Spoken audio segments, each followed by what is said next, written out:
Salut frères et sœurs, restez bénis. Bon, si vous voyez, il y a un peu de lumière parce qu'il fait tard, il est tard, il va faire bientôt nuit. Et en fait, j'avais pas de message particulier à donner. Et en fait, en conduisant, j'ai beaucoup réfléchi. J'ai un message à donner quand même. Donc du coup, ce message, c'est que en fait, notre but ultime sur Terre n'est pas simplement être parfait, sans défaut, sans péché. Et notre victoire n'est pas le fait que vous avez réussi à atteindre un niveau de non-péché, de sans-péché. Tout simplement, on n'est pas des bouddhistes hein, à chercher le nirvana, quoi, en fait. C'est pas notre but.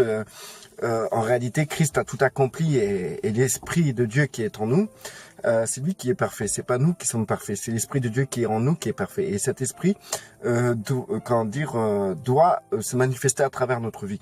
Donc nous, on doit diminuer, l'Esprit doit grandir. Comme Jean le Baptiste a dit, moi je dois diminuer et Christ doit grandir. Donc du coup, nous sommes de la même manière. C'est-à-dire que notre chair qui est régie dans le péché par rapport à la loi de Moïse, etc., doit diminuer pour que l'Esprit de grâce grandisse. Et justement, Jean-Baptiste représentait l'ancienne alliance lorsque Christ est arrivé et il a dit, moi je dois diminuer, l'ancienne alliance doit diminuer pour que Christ puisse grandir, pour que la grâce puisse grandir. Donc du coup, pourquoi libérer cet esprit, l'Esprit Saint qui est en nous? Pourquoi laisser cet esprit prendre le dessus, être, nous dominer? Et pourquoi nous devons diminuer? C'est parce que c'est pas pour que vous puissiez avoir la meilleure place au ciel. C'est ni parce que vous devez absolument être parfait. Vous serez jamais parfait et vous n'êtes pas parfait. Christ vous a condamné à la croix. Le Père vous a condamné à la croix. Vous êtes crucifié avec Christ, tout simplement. Donc du coup, vous êtes déjà jugé à mort avec Christ. Mais vous êtes ressuscité en Christ. Et donc, vous pouvez faire tout ce que vous voulez avec votre chair. Ça ne satisfera jamais la justice de Dieu. Dans l'Ancien Testament, on pouvait voir des personnes qui suivaient la Torah et qui étaient aussi parfaits aussi corrects, aussi bien que les chrétiens qu'on peut voir aujourd'hui. Donc du coup, même ça pas satisfait Dieu. Donc du coup, votre chair ne satisfera jamais Dieu. Votre chair, même nettoyée, propre, avec un costard cravate, tout ce que vous voulez, votre chair, même embellie, aussi mieux que les bouddhistes, si vous arrivez avec votre chair à rester calme, intelligent, respective et amour, eh ben ça suffira jamais le Père. Le Père a été satisfait par Christ. Donc tout simplement, notre but sur terre n'est pas d'être parfait. Tout simplement. Vous allez dire, mais Christ a dit, soyez parfaits comme votre Père est parfait. Donc on parle de la perfection du Père. Et ce qui représente le Père en nous, c'est pas notre chair, c'est l'Esprit Saint. Donc manifestez l'Esprit et faites diminuer la chair. Pourquoi? Pour quelle raison? Christ nous a dit, je vous envoie comme le Père m'a envoyé. Pourquoi Christ a été envoyé par le Père? Inversé, Dieu a tant aimé le monde qu'il a donné son Fils unique pour que quiconque croit en lui ne périsse point, mais qu'ils aient la vie éternelle. Donc, le but de Dieu, c'est que les gens croient en Christ. Et c'est notre objectif à chacun d'entre nous, et c'est ce que nous sommes envoyés pour la même raison que Christ a été envoyé.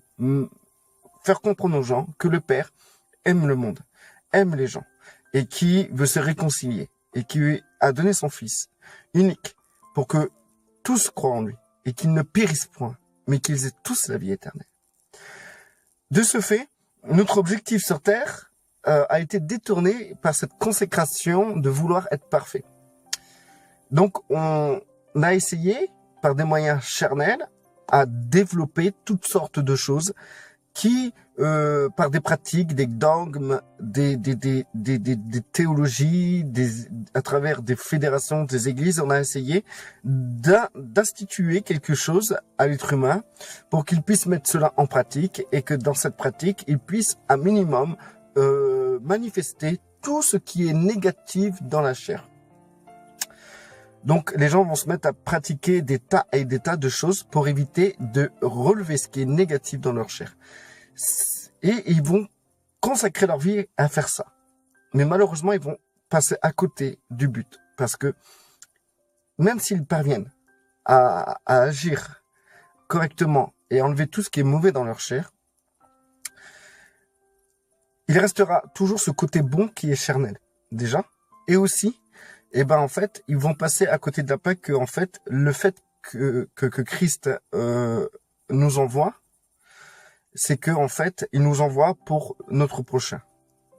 Donc, le fait que la personne soit à fond dans lui-même, sur lui-même, il travaille lui-même pour atteindre quelque chose qui va, au final, lui donner un succès dans le ciel, en fait, c'est une raison égoïste d'agir. Vous savez, Christ est venu pour les autres. Christ est venu pour donner sa vie pour les autres, pour le prochain. Christ est venu pour le prochain. Christ est venu et a agi vers le prochain. Et quand il a dit que je fais ce que je vois le Père faire, et jusqu'à maintenant le Père agit, donc moi j'agis. Quand il parle de cette manière-là, c'est que en fait, on peut regarder ce qu'il faisait. Et ce qu'il faisait, c'est qu'il se tournait vers l'autre. Il agissait vers l'autre. Il prenait soin du pauvre. Il agissait, il guérissait, il éloignait, il luttait contre les puissances du mal pour libérer les gens. Voilà ce qu'il faisait.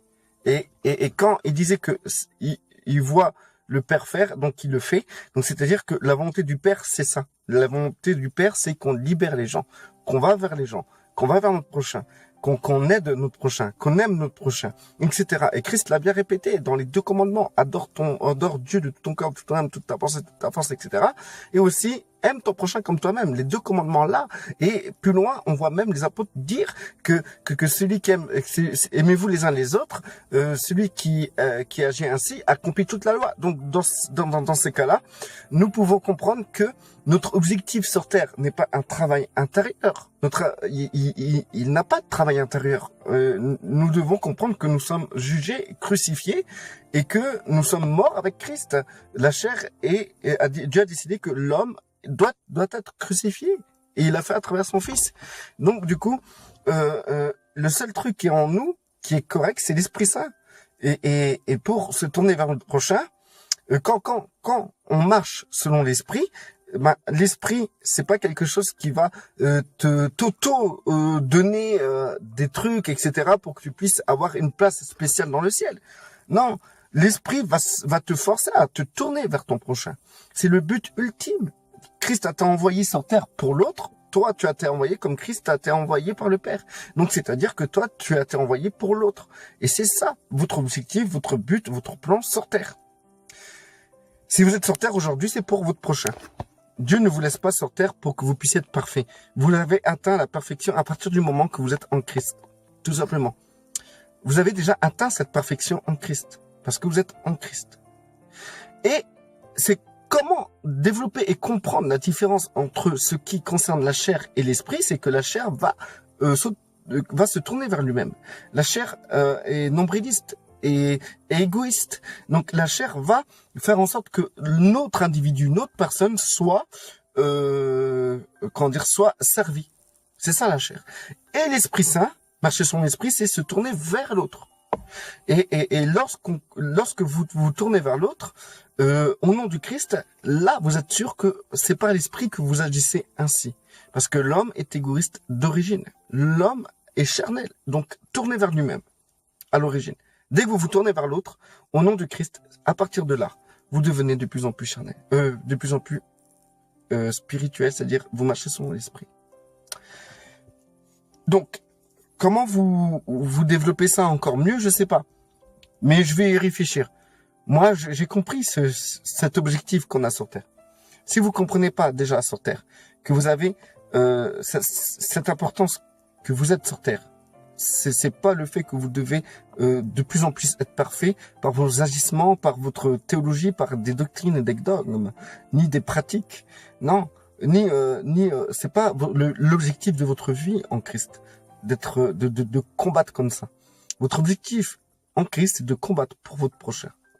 Voilà, c'est tout. En une phrase, en fait. J'aurais dû dire ça en une phrase comme je vous ai dit là.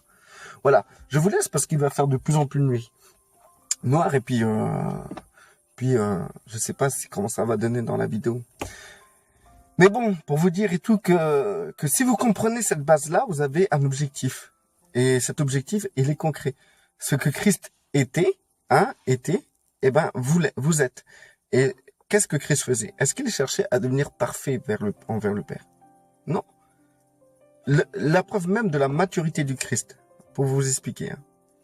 Déjà, quand il était petit et que sa mère l'a égaré, et que sa mère l'a retrouvé, il a dit comme ça.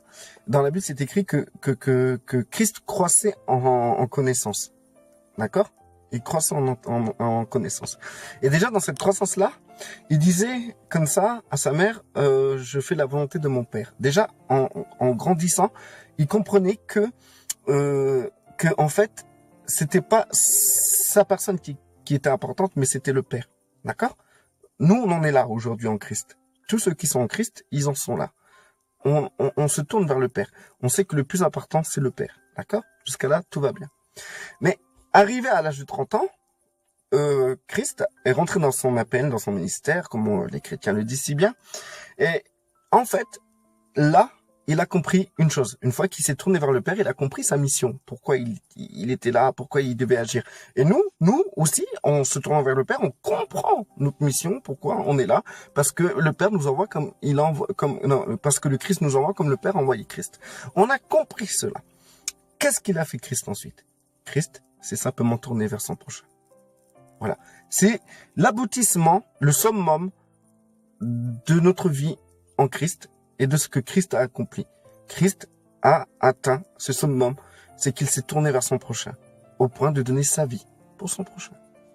Et donner sa vie pour son prochain. Parce qu'il a compris que c'était la volonté du Père. La volonté du Père aujourd'hui n'a pas changé envers nous. En grandissant, nous devons atteindre ce niveau où nous comprenons que notre vie sur terre est donnée pour notre prochain. Méditez cela, restez bénis.